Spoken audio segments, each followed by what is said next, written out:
حضرت علی شیر خدا فرماتے ہیں بخاری مسلم میں، فرماتے ہیں مجھے قسم ہے اس ذات کی جس نے زمین چیر کے دانہ پیدا کیا ہے، مجھ سے رحمت عالم صلی اللہ علیہ وسلم نے وعدہ فرمایا کہ علی یاد رکھنا تم سے صرف مومن ہی پیار کرے گا، اور جس سینے میں تمہارا بغض ہوگا وہ سینہ مومن کا نہیں منافق کا ہوگا۔ تم سے مومن پیار کریں گے، مومنوں کے دلوں میں کشش ہوگی تمہارے لیے، ان کے سینے کشادہ ہوں گے تمہارے حق میں۔ حضرت مولا علی شیر خدا کی محبت، ان کا نام آئے تو دل ٹھنڈا ہو جائے، آنکھوں میں روشنی آئے، چہرہ روشن ہو جائے، تو معنی یہ ہے کہ ایمان مضبوط ہے دل میں۔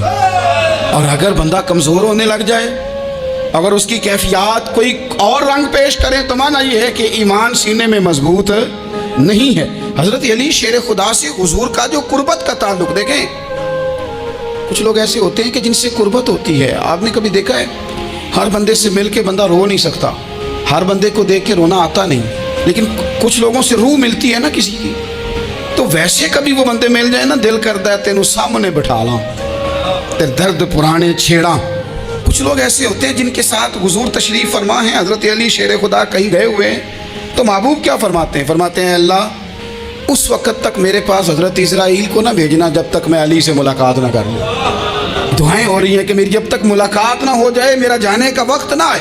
مشکات میں حدیث موجود ہے۔ تو سرور کائنات علیہ السلام کا جو ان کے ساتھ قربت ہے، حضور کا جو ان سے پیار ہے، حضور نے ہر مہاجر کو ایک انصاری کا بھائی بنایا، انصار کے اندر حضور نے بھائی چارہ قائم فرمایا، اور یہ تاریخ کا وہ والا بھائی چارہ ہے جس کی نہ اس سے پہلے کوئی مثال ہے، نہ قیامت تک دوبارہ کوئی مثال دی جا سکتی ہے۔ بھائی جب سگے بھائی جب شادی شدہ ہو جاتے ہیں نا، تو ان کی اپنی اپنی جیبیں ہو جاتی ہیں، اپنی اپنی گفتگو ہو جاتی ہے۔ 6 ماہ کے بچے کے بارے میں بھی وہ کہنے لگ جاتے ہیں میں نے بچوں کا بھی تو کچھ بنانا ہے نا۔ انہیں بالکل اب وہ چیزیں نظر آنی بند ہو جاتی ہیں جس میں والدین اور بہن بھائی شامل ہوتے ہیں، وہ کہتے ہیں میرے بھی تو بچے۔ لیکن یہ بھائی چارہ مہاجرین اور انصار کا اتنا زبردست اور معنی خیز ہے، حضور نے بھائی چارہ قائم فرمایا۔ سگے بھائیوں کو وراثت دینا مشکل ہوتا ہے، بڑا کہہ رہا ہوتا ہے کمائی تو میں نے کی تھی، چھوٹا کہہ رہا ہوتا ہے کہ باہر تو پہلے میں گیا تھا، جھگڑے۔ لیکن یہ تاریخ اسلامی کا وہ بھائی چارہ ہے کہ جن میں برادری، قبیلہ، رنگ، نسل، علاقہ ایک نہیں ہے، پر ہزاروں قومیں وجود میں آئیں دہر میں خشک و تر کے رشتے سے۔ ہم نے بنیاد دوستی رکھی یاد خیر البشر کے رشتے سے۔ اور اقبال نے جن انداز میں اس مضمون کو بیان کیا ہے وہ انداز ہی نرالا ہے۔ اقبال فرماتے ہیں خاص ہے ترکیب میں قوم رسول ہاشمی، بننے میں کوئی خاص، ان کی ترکیب ہی کوئی خاص ہے۔ حضور نے بھائی بھائی بنا دیا۔ اب بھائی جن کو دینی اسلامی مذہبی بھائی بنایا ہے، وہ دوسرے بھائی کے بارے میں کیا ذہن رکھتا ہے؟ وہ کہتا ہے کہ میرے بھائی میرا کاروبار بھی آدھا تیرا، جائیداد بھی آدھی تیری، چونکہ تو میرا بھائی ہے تو تو رسی لے کے پیمائش کر لے، میں اپنا گھر بھی بانٹ کے آدھا تجھے دینا چاہتا ہوں۔ جب اس قدر زیادہ لوگوں کی نظریاتی پختگی ہوئی اور لوگ اس قدر زیادہ مزاج رکھنے لگے، تو پھر ایک خاص قربت کا ماحول وہاں نظر آیا۔ پھر وہ جو مہاجر بن کے آئے تھے اور بہت زیادہ جن لوگوں نے جہاد کیا تھا، جد و جہد کی تھی، گھر بار چھوڑے تھے، پھر ان لوگوں کو زیادہ دشواری نہیں ہوئی، زیادہ آزمائش نہیں ہوئی دل لگانے میں اور مدینے میں رہنے میں، بڑی آسانی سے وہ لوگ وہاں رہنے لگے، اور بڑی جلدی ان کا مدینے سے اور اہل مدینہ سے پیار بڑھ گیا۔ تو میرے عزیز بھائیوں، حضور نے ہر انصاری اور مہاجر کو ایک دوسرے کا بھائی بنا دیا، سب کو بنا دیا۔ حضرت علی رہ گئے، اب یہ تو دونوں مہاجر ہیں، حضور بھی مکہ شریف سے آئے ہیں، حضرت علی بھی، بظاہر تو دونوں مہاجر ہیں، اگرچہ ساری زمین کے مالک رسول پاک ہیں، سب کو بھائی بھائی بنا دیا۔ تو اب ہر بندے کو بھائی مل رہا ہے، اور بھائی بڑے پیارے ہوتے ہیں۔ میں کئی دفعہ کہتا ہوں کہ بھائی بڑے پیارے ہوتے ہیں، کچھ قدورتیں دنیاوی طور پر معاذ اللہ دلوں میں آ جاتی ہیں، لیکن بھائی کا درد جو بھائی محسوس کر سکتا ہے وہ بھی دوسرے کو محسوس نہیں ہوتا۔ تو حضرت علی جب کسی کے بھائی نہیں بنائے گئے تو رو ہی پڑے، اتنے دلیر بندے تھے، پر بھائی کی ضرورت بندہ اتنی محسوس کرتا ہے، اس کو بھائی سے لگاؤ اتنا زیادہ ہوتا ہے کہ مولا علی رو پڑے، مشکات میں موجود روئے۔ حضور نے فرمایا کیوں روتے ہو؟ عرض کی حضور آپ نے سب کو ایک دوسرے کا بھائی بنایا ہے، میں رہ ہی گیا ہوں، مجھے کسی کا بھائی نہیں بنایا۔ اب وہ آنسوؤں میں لپٹی ہوئی وہ بات حضرت علی نے عرض کی تو محبوب نے فرمایا علی انت اخی فی الدنیا والآخرہ، فرمایا علی تو میرا بھائی ہے، اور نرا دنیا میں نہیں، تو دنیا اور آخرت میں میرا بھائی ہے۔ تو तो मेरा भाई है दुनिया में भी और आखिरत में। तो हज़रत मौला अली शेर खुदा करमल्लाहु ताला वजहुल करीम के जो फ़ज़ाइल हैं, जो उनके खसाइस हैं, उनकी जो फजीलत की बातें, मैंने जैसे कहा कि उन्हें बड़ी ज़्यादा दिलचस्पी थी मैदान जिहाद से, शौक़ शहादत उनका दीदनी था। एक मौके पर नबी पाक सल्लल्लाहु ताला अलैहि वसल्लम ने इरादा फरमाया कि हज़रत अली को अपना नायब बना के मदीना मुनव्वरा में छोड़ के जाया जाए। महबूब करीम अलैहिस्सलाम जब भी तशरीफ़ ले जाते थे तो किसी एक को नायब बनाकर मदीना मुनव्वरा में छोड़ जाते। हज़रत अब्दुल्ला इब्न मखतूम रदी अल्लाह तआला अन्हु को भी एक दफ़ा हुजूर छोड़ के गए। तो एक जंग के मौके पर महबूब ने हज़रत अली शेर खुदा से कहा कि आपको मैं अपना नायब बना के यहाँ छोड़ के जाता हूँ। यहाँ लोग जान छुड़ाते हैं, काम का जब वक्त आता है, मैदान में निकलने का वक्त आता है तो जान छुड़ाते हैं, और वो कहते हैं कि बाकी सारे काम ले लो, जब वक्त मुश्किल आए तो फिर हमें काम ना बताओ। अब मुश्किल वक्त है, जिहाद में जाना है। हज़रत मौला अली शेर खुदा करमल्लाहु ताला वजहुल करीम को हुजूर ने फरमाया कि इस दफ़ा मेरा इरादा बना है कि तुम्हें छोड़ के जाऊँ। तो हज़रत अली को छोड़ के जाया जा रहा है, उनको मदीने में रहना है, मैदान में नहीं जाना। आम आदमी कितना पसंद करता है कि मैं आराम से रहूँगा, लेकिन हज़रत अली को इतना शौक़ था मैदान जिहाद का, इतनी तड़प थी उनके दिल के अंदर कि अर्ज़ करने लगे या रसूल अल्लाह सल्लल्लाहु ताला अलैहि वसल्लम, रो पड़े, कहने लगे हुजूर सारी दुनिया मैदान में जिहाद करेगी और मैं यहाँ औरतों और बच्चों के पास रहूँगा, मैं यहाँ औरतों और बच्चों के बीच वक्त गुजारूँ, हुजूर मुझे लेके जाएं। तो वहाँ भी हुजूर ने मोहब्बत की बात समझाई। फरमाया अली, जब हज़रत मूसा कोहे तूर पे गए थे तो अपने भाई जनाबे हारून को छोड़ गए थे, तो तुम भी तो मेरे लिए उसी तरह हो ना जिस तरह मूसा के लिए हारून थे। लेकिन फरमाया ये याद रखना मेरे बाद नबी कोई नहीं, हज़रत मूसा भी नबी हैं और जनाब हारून भी नबी हैं अलैहिमुस्सलाम, लेकिन वो उन्हें छोड़ के गए थे, मैं तुम्हें छोड़ के जा रहा हूँ। एक बात अपने ज़हन के अंदर बिठाना कि मेरे बाद कोई नबी नहीं आएगा। तो अजीज़ भाई, हज़रत मौला अली शेर खुदा का जज्बा जिहाद। अच्छा, फिर मैंने देखा है जिस ज़माने में मैं और आप रह रहे हैं, इस ज़माने में लोग कमज़ोर होते जा रहे हैं नफ्सियाती तौर पर, डरी डरी सी बातें लोग करते हैं, सहमे सहमे से जुमले बोलते हैं, और ये हर बंदे का अपना अलग डर है। दानिश्वरों ने लिखा है कि गरीब आदमी का डर थोड़ा होता है, और जो ऊंचे ओहदे पे चला जाए उसका डर है, यानी ज़्यादा हाथ अपोजिशन के नहीं बंदे होते, हुकूमत के बंदे हुए होते हैं। लोगों को साथ लेके अपोजिशन ने नहीं चलना होता, हुकूमत ने चलना होता है। तो हुकूमत में जब लोग होते हैं तो उनके अंदर कमज़ोरी आ जाती है। जब आप बड़े ओहदे पे चले जाते हैं तो आपकी मजबूरियाँ भी बड़ी हो जाती। हर आदमी कहीं ना कहीं कमज़ोर पड़ता है, और हमारे यहाँ तो लोग ज़रा बीमार हो गए तो गए। और आजकल जो सबसे बड़ा मसला वो ये है कि लोग क्या कहेंगे, और लोगों ने बड़े बड़े लोगों को पागल कर दिया है, बड़े बड़े लोगों को। हमारे उलमा ने एक बात लिखी है कि एक दफ़ा ना एक उस्ताद साहब सबक पढ़ाने के लिए आए, तो तालिब इल्मों ने इरादा किया कि आज उस्ताद जी को बीमार करना है। ये जो आपके मुशीर होते हैं ना इर्द गिर्द, इनकी पड़ताल भी बड़ी ज़रूरी होती है कि ये ख़बर कौन सी लेके आ रहे हैं और ये किस तरह से गाइड कर रहे हैं। हमें तनकीद करने वाला बंदा अच्छा तो नहीं लगता, लेकिन तनकीद करने वाले जो होते हैं वो हमें निखारते हैं, वो हमारी कमज़ोरियाँ जो हमारे अपने नहीं निकाल सकते वो निकाल के हमें बताते हैं कि तुम यहाँ कमज़ोरी कर रहे हैं, उसका नफ़ा होता है। तालिब इल्मों ने इरादा किया एक दफ़ा, ये हम जो इतनी ज़्यादा तवज्जो करते हैं ना लोगों की बातों पे, लोग क्या कहेंगे, मैं कई दफ़ा दोस्तों से अर्ज़ करता हूँ ज़्यादा वजाहतें ना दिया करें, ज़्यादा वजाहतें देने से भी बंदा कमज़ोर हो जाता है। हर वक्त का अंदाज वजाहतों का और हर वक्त दिफाई महाज पे नहीं खड़े रहना चाहिए। वो इरादा कर लिया लोगों ने, तालिब इल्मों ने, कि उस्ताद जी को बीमार करना है। तो उस्ताद सब चंगे भले अच्छे भले सेहतमंद आए, क्लास में दाखिल हुए तो पहला शागिर्द कहता है उस्ताद जी खैर है, आंखें बड़ी सुर्ख हैं। चल दौड़ जा बेवकूफ़ आदमी, बिल्कुल ठीक हूँ, चल क्लास में बैठ चल। थोड़ा सा आगे गए तो दूसरा शागिर्द, उन्होंने अब 10-15 ने इरादा किया हुआ था, दूसरा कहने लगा खैरियत है, बड़े कमज़ोर कमज़ोर लग रहे हैं। उसने कहा मैं बिल्कुल ठीक हूँ, कमज़ोर का चल दौड़ जा अपना काम कर। वो तीसरे के पास गए तो कहने लगा उस्ताद साहब खैर है, आपके तो मुझे हाथ भी कांपते दिखाई दे रहे हैं। उसने कहा अच्छा वाकई। अब चौथे ने भी यही बात की, पाँचवें ने यही बात की, तो आधा घंटा गुजरा तो उस्ताद जी को सचमुच बुखार चढ़ गया, तो छुट्टी पे चले गए। क्यों? बातों पे तवज्जो है ना, लोगों के सामने हम लोगों की बातों के मुताबिक अपने मामलात को तरतीब देते हैं ना। कुछ लोग सोशल मीडिया देख के नज़रिया कायम करते हैं, कुछ हवा देख के नज़रिया कायम करते हैं। वो कायदे आज़म मोहम्मद अली जिन्ना की एक बात नहीं भूलती कि उन्होंने कहा था, हिंदू लीडर जो था जिसको लोग गांधी कहते थे, उससे कहा था तेरी और मेरी सियासत में फ़र्क है, तू लोगों का रुझान देख के फ़ैसला करता है और मैं, कायदे आज़म कहने लगे, मैं फ़ैसला करके लोगों का रुझान उधर कर दिया करता हूँ। ये कमाल होता है किसी शख्स का कि उसका अपना नज़रिया गालिब आए, बजाय इसके कि वो देखे आजकल लोग क्या कह रहे हैं तो लिहाजा मैं उस तरह का ढल जाऊँ लोग तो एक वक्त के लिए कुछ कहते हैं, फिर अगले 4 घंटों में कुछ और कहते हैं। हजरत मौला अली के मिजाज में इस्तकामत है। और जो लोग जो बहुत ज़्यादा प्रोपेगेंडा करते हैं और बहुत ज़्यादा किसी के बारे में बात करते हैं, उनका वो मिजाज नहीं, उनकी वो तबीयत नहीं, वो अपने हिसाब से फैसला करते। एक शख्स था अमर बिन अब्दे वुद, 90 साल का बूढ़ा, लेकिन जब तलवार लेके मैदान में आता था तो 1000 आदमी के मुकाबले में लड़ता था।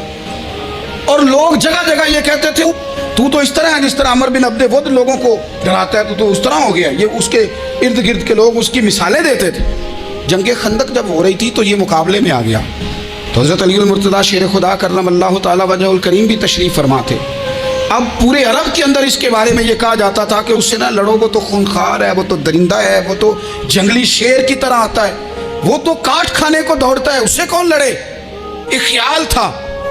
और वो प्रोपेगेंडा बाज़-औक़ात इतना ज़्यादा किसी के बारे में होता है कि मैं बच्चे लोग आते हैं ना बच्चा दाम कराने के लिए, तो कहते हैं पीर साहब बड़ा ज़िद्दी है, किसी की बात नहीं मानता, बाकी बच्चे ठीक थे, ये तो बड़ा ही नालायक निकल आया है। तो मैं कहता हूँ कि आप इसके सामने ये वाली बातें ना करें, ये पक्का हो जाएगा कि मैं ज़िद्दी हूँ। तो आप ज़ीन बना रहे हैं इसका कि तो इस तरह का है। ज़ीन बना दिया लोगों ने कि अमर इब्न अब्दे वुद के मुकाबले में कोई नहीं आ सकता। खंदक में ये आया, इसने ललकारा मुसलमानों को, आओ वो तुम्हारी जन्नत किधर है जिसके बारे में तुम कहते हो कि हम शहीद होंगे, तो आओ मेरे मुकाबले में निकलो। जब इसने पहली दफा ललकारा तो अभी बात खत्म नहीं हुई थी कि मौला अली तलवार लेके अल्लाह अकबर कहते खड़े हो गए। हुजूर ने फरमाया बैठ जाओ। हजरत अली फिर बैठ गए। वो फिर पुकारा, उठो कोई मेरे मुकाबले में। तो मौला अली शेर खुदा फिर खड़े हो गए, फिर खड़े हो गए। हुजूर ने फरमाया बैठ जा। एक शख्स ने कहा अली ये अमर बिन अब्दे वुद है। फरमाया मुझे पता है। नहीं समझे आप बात, मैं आपको समझा के लाया हूँ पीछे से कि प्रोपेगेंडा करते हैं ना लोग, हो आगे ना जाना, यहाँ करंट बड़ा ज़्यादा है, वोल्टेज बड़े सख्त हैं, तू आगे ना बढ़ना। भाई क्या हो जाए, उठ बांध कमर क्यों डरता है, फिर देख खुदा क्या करता है। हजरत अली तीसरी दफ़ा उसने कहा ना है कोई, तो हजरत अली फिर उठे। अब तो रसूल पाक सल्लल्लाहु तआला अलैहि वसल्लम ने थपकी दी। बाज़ जगह यह है कि हुजूर ने खुद तलवार थमाई, सर पे इमामा बांधा और हुजूर ने फतह याबी की दुआ फरमाई। हजरत अली घोड़े पे बैठे निकले और जब उसके सामने गए तो जाके कहने लगा मेरा पता है। हजरत अली फरमाने लगे तू अपना छोड़, मेरा पता है तुझे, मुझे तू जानता है। कहने लगा मैं 1000 के मुकाबले में अकेला लड़ता हूँ। हजरत अली शेर खुदा फरमाने लगे पता नहीं तू किन से लड़ता रहा है, जाने वो कौन है जिनसे तू लड़ता रहा है, वो कौन 1000 थे जो तेरे मुकाबले में आते थे, पता नहीं। तो कहने लगा मेरा नाम मेरी माँ ने अमर बिन अब्दे वुद रखा है। फरमाया छोड़ तू, मेरी माँ ने मेरा नाम हैदर रखा है। कहने लगा तेरी उम्र छोटी है, कोई बड़ा ला। फरमाने लगे ये तो जब हंजे में पंजा मिलेगा तो पता चलेगा उम्र किसकी छोटी है। अभी तू कहानियों से मुतासर करना चाहता है, तू चाहता है कि तू प्रेशर डाल, यार मैं तेरी बात सुनूं तो मुकाबले में आ, डींगे ना मार, कहानियां ना सुना, दीवारें हिलती रहती हैं और दर कांप जाता है। अली का नाम सुन के अब भी खैबर कांप जाता है। तू मुकाबले में आ, तू बातें बना रहा है, कहानियां सुना रहा है। वो कहने लगा तू बच्चा है, मैं चाहता नहीं तेरा खून बहाऊं। तो हजरत अली कहने लगे मैं बड़े दिन से परेशान हो गए, किसी बेईमान का खून बहाया क्यों नहीं, मेरा बड़ा दिल कर रहा है तेरा खून बहाऊं।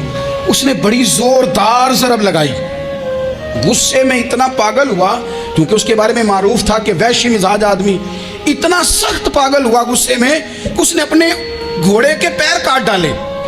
पहले तलवार घोड़े को दे मारी, उसको काट के दौड़ा। ये क्यों करते थे लोग, अरब के लोग उस वक्त ये काम करते थे कि हमने घोड़ा ही मार डाला है ताकि हम भाग ना सके। कहते ना कश्तियां जला दी हैं कि अब वापस जाने का रास्ता ही बंद हो जाए, घोड़े के पैर काट डाले कि भागना नहीं। और बड़ी जोर से उसने ज़रब लगाई हजरत अली पर। हजरत अली ने जब रोकी तो वो ढाल टूट गई हजरत मौला अली, और आपके इमामे को उसकी तलवार भी लगी। आपने फरमाया दिखा लिया तूने जोर, अब मेरी बारी है। हजरत मौला अली शेर खुदा का कद बज़ाहिर छोटा था।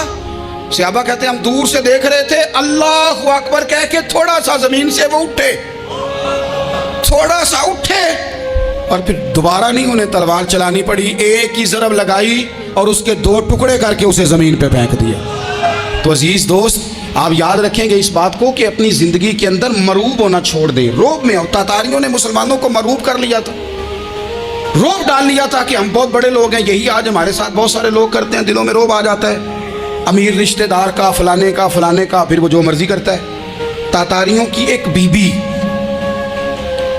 وہ کیا کرتی, وہ 9-10 مسلمان نوجوانوں کو سڑک پہ کھڑا کر جاتی, کہتی ادھر کھڑے ہونا, میرے آنے تک ہلنا نہ. جوان ہے لیکن روب ہے نا کہ یہ بڑے وحشی ہیں. اکیلی بی بی اندر جاتی, تلوار لے آتی, اور وہ کھڑے ہیں, وہ بھاگے بھی نہیں, اتنا ڈر گئے, ٹانگیں کانپ رہی, بھاگنے کی بھی ضرورت نہیں کر رہے. تسلی سے گئی ہے, تلوار لے کے آئی ہے, اور اس نے 9 جوان مسلمانوں کے گلے کاٹ دیے. اس روب سے نکلے باہر, نوجوانوں سے کہتا ہوں نکلو. اور جن لوگوں نے دنیا میں انقلاب برپا کیا وہ غریب گھروں کے تھے, وہ لوگ تھے کہ جو بازار کسی بڑے قبیلے سے نہیں تھے. آپ محنت کریں, تعلیم حاصل کریں, جد و جہد کریں, مشقت کریں, اپنی زندگی میں کچھ مقاصد کے حصول کے لیے آگے بڑھیں. اور اگر آپ کہیں کہ دائیں بائیں میرے فلاں آدمی مجھے یہ مشورہ دے رہا ہے, تو کچھ لوگ دنیا میں باتیں کرنے آئے ہیں, انہوں نے باتیں کرنی ہیں اور بڑا فائدہ ہوتا ہے, ان کو باتیں کر لینے دیں, ان کو کرتے رہنے دیں. کام کرنے والا بندہ کام کرتا ہے اور کرتا ہی چلا جاتا ہے, وہ منزل تک پہنچ جاتا ہے. تو حضرت علی کے مزاج میں دلیری ہے, ہمت ہے, ایک بات. اور دوسری بات دانائی, حکمت. یہ جو ہمارے فیصلے ہیں نا جذباتی, اور جناب آج فلانے نے یہ کہہ دیا تو میرا پروگرام یہ بن گیا, تو پھر کل کسی نے اور کچھ کہہ دیا تو میرا پلان اور بن گیا. میں سب سے زیادہ ان لوگوں کے حق میں پریشان ہوتا ہوں جو سویرے کچھ اور کہتے ہیں, دوپہر کو کچھ اور کہتے ہیں, شام کو کچھ اور کہتے ہیں. بھئی آپ کا کوئی نظریہ ہونا چاہیے, کوئی ویژن ہونا چاہیے زندگی میں, آپ کے اندر کوئی حکمت اور دانائی ہونی چاہیے. اس کے لیے کیا کرنے کی ضرورت ہوتی ہے؟ اس کے لیے ضرورت ہوتی ہے کہ آپ کا ذہن ایک طرف ہو. میرے اسا فرمایا کرتے تھے زندگی میں ایک کام کر لو پر صحیح کر کے کر لو. ہم نے تو سارے کام کرنے ہیں. آج کل ہر بندہ صحافی ہے, ہر بندہ تجزیہ نگار ہے, ہر بندہ سیاستدان ہے, ہر بندہ ہی مفتی ہے, ہر بندہ ہی جناب واعظ ہے, ہر بندے کے پاس ہی کچھ مسئلے. اس کا نقصان یہ ہے کہ کسی کے پاس بھی کچھ نہیں. وہ کسی درویش نے کہا تھا کہ جب سب لیڈر ہوں تو سمجھو کوئی لیڈر نہیں, کیونکہ سارے جو لیڈر ہو گئے.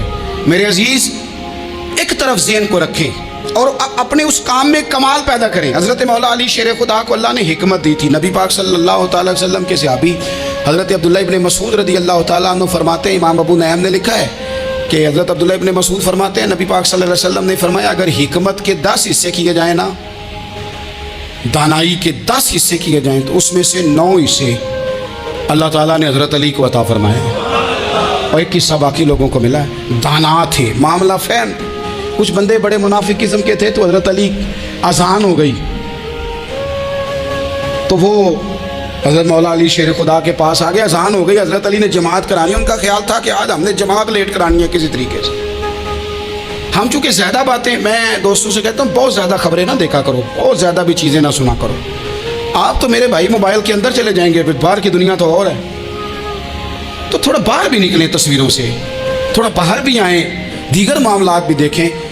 ہمیں بڑے بڑے اچھے لوگ زندگی میں مل جائیں گے, لیکن ہم ان کے قریب نہیں جاتے. ہم دیکھتے نہیں کہ اصل بات کیا ہے, سنی سنائی چیزوں پر زیادہ گمان کرتے ہیں. اب حضرت علی چونکہ بڑے دانا تھے, مسلح پہ بڑھ رہے ہیں, جماعت کھڑی کرنی, اللہ اکبر کہہ رہے ہیں. بندوں کا خیال تھا نماز لیٹ کرانی ہو. نے فٹافٹ حضرت علی سے کہا کہ حضور ذرا وہ جانور تو بتائیے گا کتنے ہیں جو انڈے دیتے ہیں, اور ذرا وہ بھی بتائیے گا جو بچے دیتے ہیں. یہ اب کتنے کو بندہ جانور گنے, آہستہ آہستہ بندہ شمار کرے. ہو بکری جو ہے وہ بچہ دیتی ہے, مرغی انڈا دیتی ہے, اور گائے جو ہے وہ بچہ دیتی ہے, اور بطخ جو ہے وہ انڈا دیتی ہے. بندہ تو یہ گننے لگ جائے. تو حضرت علی شیر خدا یہاں ہاتھ ہیں, فرمانے لگے گھر جا کے گن لینا. موٹی سی بات بتاتا ہوں, جن جانوروں کے کان باہر ہوتے ہیں وہ بچے دیتے ہیں, جن کے اندر ہوتے ہیں وہ انڈے دیتے ہیں. اللہ اکبر. نماز کی نیت باندھ لی تم گننا گھر جا کے. موٹی سی بات بتا دیتا ہوں. وہ صاحب کہتے ہیں میں حضرت علی رضی اللہ تعالیٰ عنہ کو جانے آیا تھا, میں خود بڑا الجھ گیا. یہ کیا ماجرا ہے, کیا معمہ ہے کہ 2 فکروں میں انہوں نے بات کو سمیٹا اور کمال کر دی. کہنے لگے گھر جا کے گننا, یہاں ٹائم نہیں, نماز کا وقت ہے. بس جن کے کان اندر ہے نا وہ انڈے دیتے ہیں, اور جن کے باہر ہیں وہ جا کے حساب کرنا. آپ ڈھونڈ لیں, تلاش کر لیں, چلے جائیں ماہرین کے پاس, پر شیر خدا شعر ہی ہے. حضرت مولا علی کے جملوں میں کمال ہے, ان کی دانائی, ان کا تدبر, ان کی حکمت, ان کا فہم, ان کی فراست, ان کا کمال. ایک شخص بڑی دور سے آیا, اس نے کہا حضور مجھے نا لمبی باتیں یاد نہیں رہتی, 2 باتیں بس بتا دیں میں عمل کروں تو زندگی بن جائے, 2 باتیں. تو حضرت علی فرمانے لگے لمبی امیدیں نہ لگانا, لمبی امیدیں نہ لگانا, موت کا پتہ نہیں کب آ جائے. منصوبہ بندی ضرور کرنا آنے والی نسلوں کے لیے, اپنی ذات کے لیے لمبی امیدیں نہ باندھنا, یہ بھی کر لوں گا, یہ بھی کر لوں گا. ہم ریٹائر نہیں ہوتے زندگی بھر, پلان پہ پلان, پلان پہ پلان. تو اگر ہم پلان کر رہے ہوتے ہیں تو جو ہمارے نیچے ہوتے ہیں وہ ہمیں ریٹائر کرنے کا پلان کر رہے ہوتے ہیں۔ اولادیں تک والدین کو کمزور کرنے کے در پہ ہوتی ہیں کہ اب یہ ہٹے تو ہماری باری آئے۔ حضرت علی فرمانے لگے دو کام، ایک تو لمبی امید نہ باندھنا، اور دوسرا فرمایا اپنے نفس کی خواہش کی پیروی سے بچنا۔ دنیا میں رسوا وہ لوگ ہو جاتے ہیں جو اپنے نفس کی خواہش کی پیروی کرتے ہیں، وہ بزدل ہو جاتے ہیں جو خواہشات نفسانی کے پیچھے بھاگتے ہیں۔ یہ کام نہ کرنا، تو دانائی اللہ تعالیٰ نے انہیں دی۔